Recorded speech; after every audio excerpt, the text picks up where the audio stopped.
Le 14 janvier 1986, en plein désert malien, un hélicoptère lutte contre une tempête de sable aveuglante. À son bord, le fondateur du rallye du Paris-Dakar, Thierry Sabine, dans l'obscurité.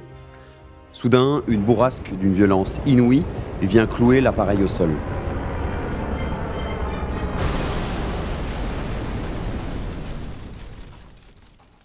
L'hélicoptère s'écrase brutalement dans les dunes. L'explosion embrase la nuit, il n'y a aucun survivant. Thierry Sabine, 36 ans, vient de perdre la vie aux côtés de son ami, le chanteur Daniel Balavoine, et de 3 autres passagers. La nouvelle choque le monde entier. Le Paris-Dakar vient de perdre son guide, son héros légendaire dans sa dernière aventure. Un Dakar qui grandit vers l'exceptionnel. Le drame, lui, n'étant malheureusement pas exceptionnel, et il faut essayer de se passer du drame. Cette tragédie marque un tournant. Pourtant, l'esprit de Sabine va lui survivre, porté par tous ceux qui ont aussi ce rêve fou, rallier Paris à Dakar, le plus vite possible dans une course insensée à travers les sables. L'histoire du Paris-Dakar, c'est d'abord celle d'un homme visionnaire et d'un défi hors norme devenu légende. Mais alors, qui était réellement Thierry Sabine? Et d'où lui est venue cette idée insensée? Laissez-moi vous embarquer pour un voyage dans le temps à la découverte de l'épopée du Dakar depuis ses débuts en 79. Entre aventure humaine, exploits mécaniques, drame et triomphe, voici la véritable histoire du rallye du Dakar. Quand on parle du Dakar, il faut d'abord parler de son fondateur, Thierry Sabine. Il est né à Neuilly-sur-Seine le 13 janvier 1949 dans une famille bourgeoise. Son père, dentiste au Touquet et pilote amateur, l'initie très tôt au moteur. Thierry Sabine grandit entre Paris et les plages du Nord, collectionnant d'abord les trophées en motocross, puis en rallye auto. Mais Thierry n'est pas un pilote professionnel soutenu par une marque officielle, il est plutôt un pilote privé, passionné, finançant ses participations via des sponsors qu'il réussissait à convaincre grâce à son carnet d'adresse et à son charisme.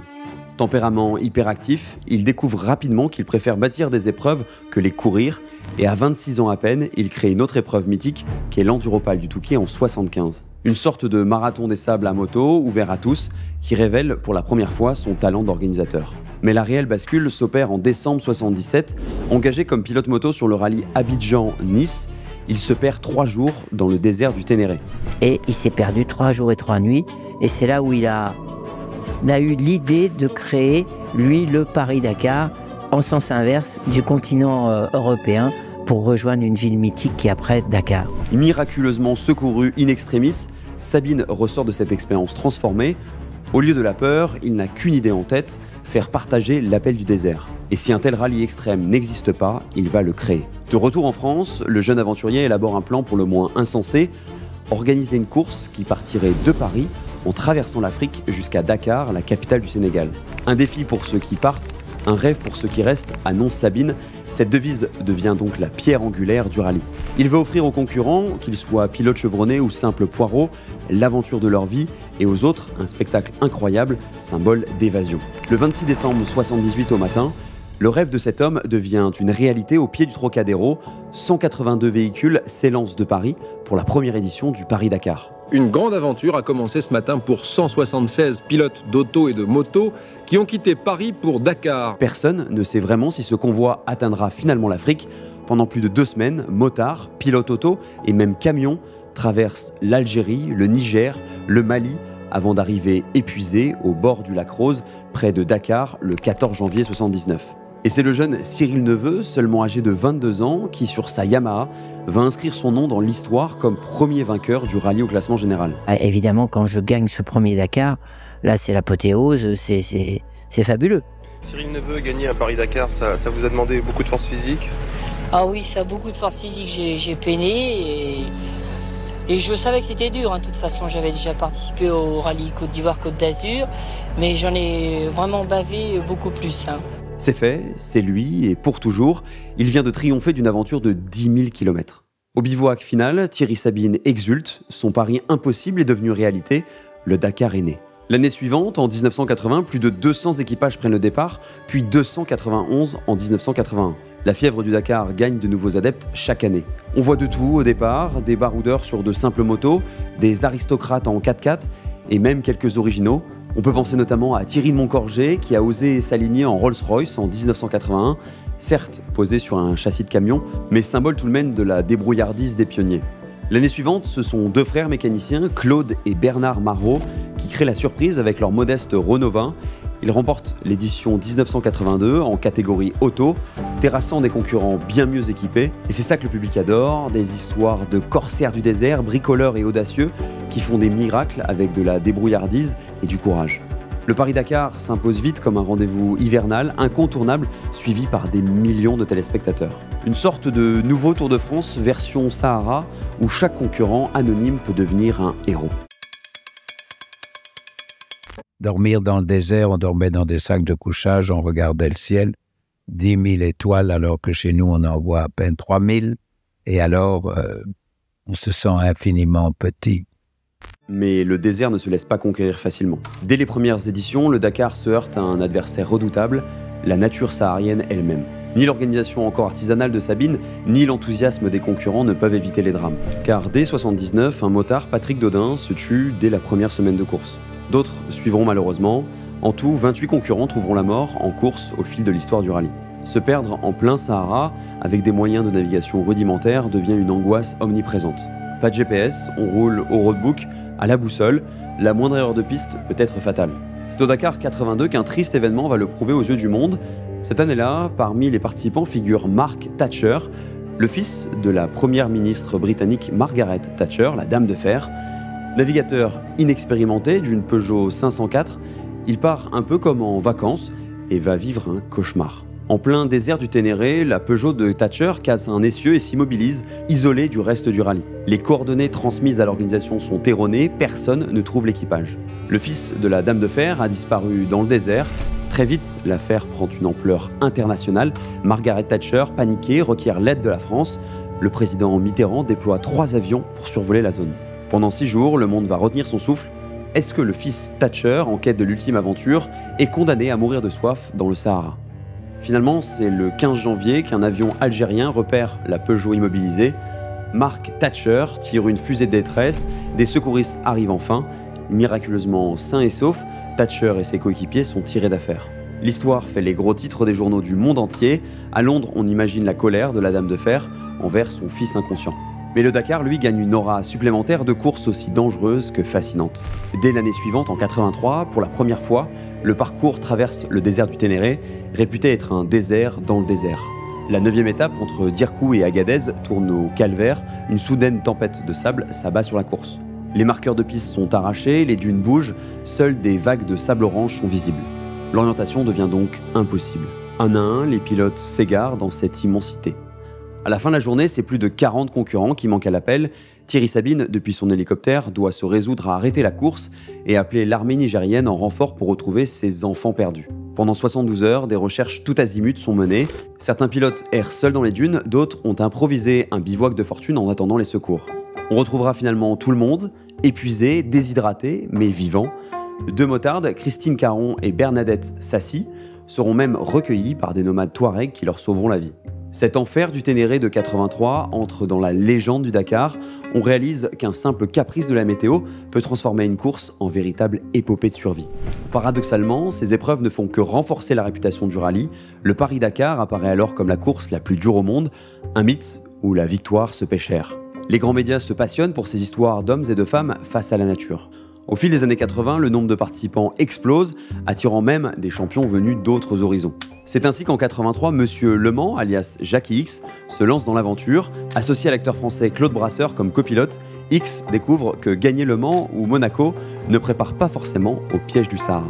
Le Dakar, par exemple, il est certainement, en tous les cas pour moi, la période la plus enrichissante de mon existence en termes de vision du monde, des gens, des individus. On passe largement au-dessus de cette notion de victoire, de goal. On a une vision à 180 degrés au lieu d'avoir une vision monorail. D'ailleurs, on a reçu Jackie X sur cette chaîne et c'est grâce à vous, en vous abonnant, en commentant, en likant cette vidéo. Plus vous êtes nombreux à le faire, plus on peut convaincre des invités incroyables et des marques de travailler avec nous. Donc prenez 2 secondes pour vous abonner si ce n'est pas encore fait, ça nous aide énormément. Le Paris-Dakar n'est donc plus simplement une affaire d'amateurs. Des pilotes de renom y voient un nouveau défi à leur mesure. Bienvenue en enfer. C'est cette phrase que pouvaient entendre les concurrents du Dakar 86 au départ de Versailles le 1er janvier.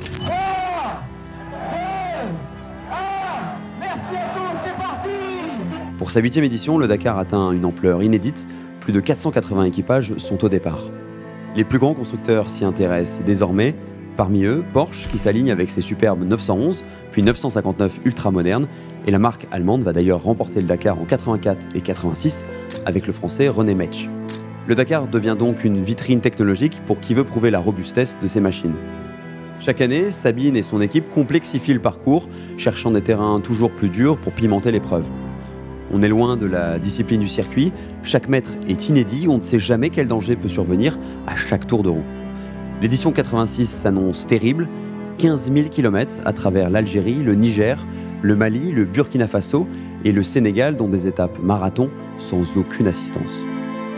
Janvier 86, la course traverse à nouveau et inévitablement le Ténéré. Le sort est tragique, il s'acharne à la veille de l'arrivée du Dakar. Au matin du 14 janvier, Thierry Sabine supervise alors la 14e étape de Niamey à Gourma au Mali. Depuis son hélicoptère Écureuil, en compagnie du chanteur Daniel Balavoine, qui était venu installer des pompes à eau pour l'opération humanitaire Paris du Cœur.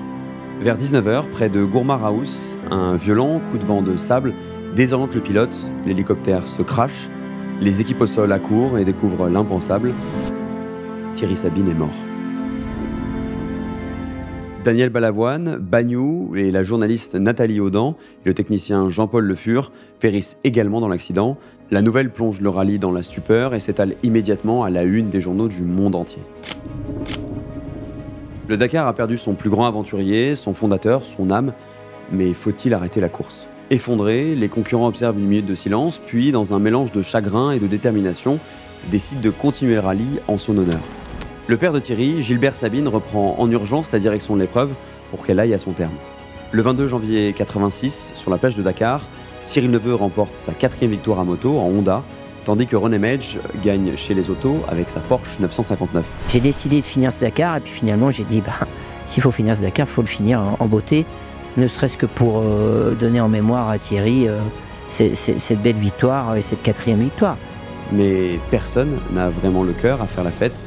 Lors de la cérémonie du Lac Rose, la voix de Sabine manque à l'appel, une ère se termine. Pourtant, le Dakar va renaître de ses cendres. Et en 87 s'ouvre un nouveau chapitre, sans Thierry, mais toujours inspiré par lui. Le rallye est repris par l'organisateur Patrick Verdois et le triple vainqueur René Metsch en assure la direction sportive. Contre toute attente, la course gagne encore en popularité. Et c'est 603 véhicules qui s'inscrivent pour l'édition 88, un record absolu. Le Paris-Dakar devient un gigantesque cirque ambulant avec ses usines mobiles, ses hélicoptères télé et même ses stars qui sont invités. La course est à la mode, on y croise aussi bien des baroudeurs que des célébrités en mal de sensations fortes. Mais elle reste fidèle à son ADN extrême, danger omniprésent et effort surhumain. Hubert Auriol symbolise mieux que quiconque cet esprit.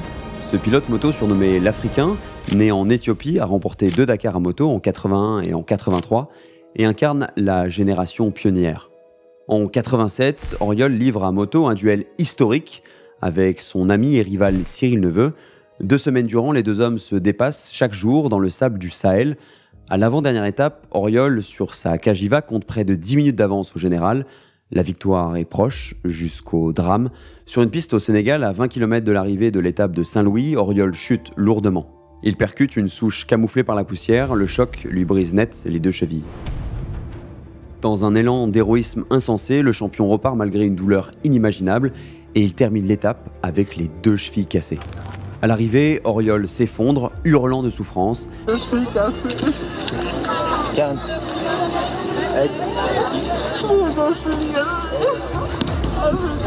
Cyril Neveu, bouleversé, comprend que son ami va devoir abandonner. Parce qu'on l'a vu sur les images, que j'étais un peu effondré et c'était pas du chiquet, parce que je voulais gagner évidemment ce Dakar, mais pas dans ces conditions et je m'apercevais même pas que j'étais en tête de ce Dakar à une journée de la fin. Auriol est évacué, son rêve de victoire brisé net alors qu'il était en tête. C'était vraiment un rallye sublime. On s'est battu, c'était génial avec Cyril. Il est plus fort. J'arrête la moto. C'est tout ce que j'ai à dire. Ces images d'Hubert Auriol marqueront à jamais l'histoire du Dakar. Elles incarnent la part de sacrifice et de douleur inhérente à cette course. Ce jour-là, une légende est née dans la défaite. À la fin des années 80, le Paris-Dakar atteint une démesure technique sans précédent. Après l'interdiction des monstres du groupe B en rallye classique en 86, les constructeurs se reportent sur le Dakar, encore libre de toute bride réglementaire. Peugeot, en particulier, va régner en maître sur le désert. Dès 87, le constructeur français engage ses ex-voitures de rallye, modifiées pour l'Afrique, la Peugeot 205 Turbo 16, allégée et surpuissante, pilotée par l'as finlandais Ari Vatanen, champion du monde des rallyes en 81. Résultat, Vatanen remporte le Dakar en 87 haut la main, apportant à Peugeot une victoire de prestige. On a trouvé quelques rotules qui manquaient des pièces de clés dedans. Mais vous voyez, et finalement on a gagné l'épreuve. En 87, et c'est donc ta première édition, et c'est là où tu gagnes finalement après ce début un peu chaotique. Plus que chaotique. Ouais. L'année suivante, Peugeot aligne un nouveau prototype encore plus affûté, la 405 Turbo 16 Grand Raid. Ce bolide, à 4 roues motrices de plus de 400 chevaux, avale les dunes à des vitesses complètement folles. En 88, c'est Juha Kankkunen, un autre Finlandais, qui s'impose avec sa Peugeot 205 T16, tandis que la nouvelle 405 de Vatanen prépare son heure. Le Dakar n'est plus seulement une aventure, c'est devenu une course high-tech où les géants de l'industrie automobile s'affrontent. La présence de ces constructeurs apporte des moyens colossaux et un professionnalisme accru. Camions d'assistance rapide, mécanos d'usine, hélicos privatisés, ça y est, le bivouac ressemble à un paddock de Formule 1 installé dans le sable. Cependant, cette montée en puissance n'élimine en rien l'incertitude et les rebondissements dignes d'un roman. L'anecdote la plus rocambolesque survient lors du Dakar en 88, un mystère toujours bien gardé dont même les plus proches attendent toujours d'en lever le voile. Ari Vatanen, alors victorieux l'année précédente, domine la course avec la toute nouvelle Peugeot 405 T16. Mais au matin du 18 janvier 88, stupeur au bivouac de Bamako. La Peugeot de Vatanen a disparu. On a volé sa voiture pendant la nuit. Jean Todt, alors patron de Peugeot Sport, reçoit un coup de fil anonyme réclamant une rançon de 500 000 francs CFA pour rendre le véhicule. Est-ce la mafia locale qui aurait frappé ? C'est presque impossible. Comment démarrer un prototype de course ultra pointu et s'échapper incognito dans une 405 qui fait un bruit tonitruant ? La rumeur enfle et les hélicoptères de l'organisation ratissent les environs de Bamako. Finalement, quelques heures plus tard, on retrouve la Peugeot cachée dans un champ à 2 km du bivouac, intacte. Vatanen récupère sa machine et repart en course, soulagé. Mais en réalité, il a dépassé le temps de contrôle du départ. Les officiels le disqualifient pour pointage hors délai. Peugeot, étrangement, n'interjettera même pas appel de cette décision. Cette histoire de voiture volée puis rendue en plein Dakar restera une énigme. Certains y verront une tentative de triche déguisée pour changer un moteur défaillant, d'autres un authentique vol opportuniste déjoué in extremis. Quant à moi, j'ai profité de la rencontre avec Ari Vatanen lorsque nous avons réalisé un épisode ensemble pour lui poser la question. D'ailleurs, je vous conseille de l'écouter si ce n'est pas déjà fait. Et il est resté assez vague sur cette version du vol. Après 88, là, il y a cette fameuse histoire. Donc, Ah, j'ai pas un café maintenant. Ah ouais, je t'en prie. Ah ouais. Tu me fatigues. Ah, regarde, tu me fatigues. Prends ton café. Mais on a bientôt fini, tu sais. Personnellement, je penche plutôt pour la théorie de la casse moteur, mais je vous laisse vous faire votre propre avis. Quoi qu'il en soit, elle coûta la victoire à Vatanen en 88 au profit de son coéquipier Kankkunen et ajouta un chapitre savoureux à la légende du rallye. Vatanen reviendra se venger en gagnant les éditions 89 et 90 avec la 405 T16, consolidant sa place au panthéon du Dakar. Dans l'ombre des voitures, une autre catégorie connaît durant ces années un âge d'or aussi spectaculaire que terrifiant, celle des camions. Au milieu des années 80, quelques fous du volant décident d'engager de vrais poids lourds de plusieurs tonnes sur le Dakar, non pas comme assistance, mais pour jouer la gagne au classement général. Le néerlandais Jan de Rooij, un riche transporteur, nourrit ainsi un rêve un peu fou, battre les voitures avec un camion. Pour ce faire, il construit des engins monstrueux avec des moteurs turbo cumulant plus de 1000 chevaux avec son célèbre DAF Turbo Twin. Ces camions surgonflés filent à plus de 200 km/h sur piste. Une scène hallucinante existe d'ailleurs. On peut y voir un DAF doublant la Peugeot de Vatanen dans la poussière à la vitesse d'un éclair. Mais toute extravagance a son lot de dangers et en 88, la course aux camions surpuissants vire au drame absolu. Le 12 janvier, lors d'une étape au Niger, l'équipier de Van der Rohe perd le contrôle de son DAF lors d'un saut de dune à près de 200 km/h.